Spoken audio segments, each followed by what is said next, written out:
Hi viewers, it's me Venkateshar welcoming you once again to my channel Max Simpler Easier. ഇത്തവണത്തെ നമ്മുടെ class percentage അഥവാ ശതമാനം എന്ന വിഷയത്തെക്കുറിച്ചുള്ളതാണ്. എന്തുവാണ് ശതമാനം എന്ന് പറയുന്നത്? ശതമാനം എന്ന് പറഞ്ഞു കഴിഞ്ഞാൽ ഒരു സംഖ്യയുടെ 100ലെ അനുപാതത്തെയാണ് നമ്മൾ ശതമാനം എന്ന് പറയുന്നത്. In English, we say it as the ratio of a number in 100. So, come on viewers, let's attend the following class.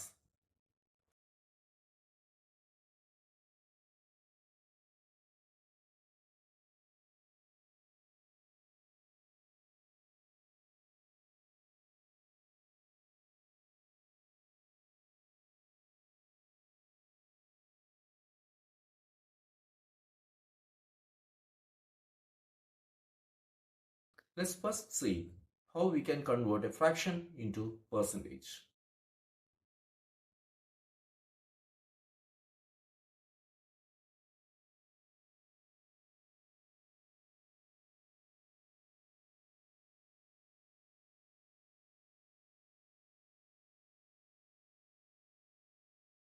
ഇനി നമ്മൾ കാണാൻ പോകുന്നത് എങ്ങനെ ഒരു ദശാംശ സംഖ്യയെ ഒരു ശതമാനമാക്കി നമുക്ക് മാറ്റാം. അതായത് ദശാംശ സംഖ്യയെ ഒരു ഡെസിമൽ സംഖ്യയെ പെർസെൻറ്റേജ് ആക്കി മാറ്റാം എന്നുള്ളതാണ്.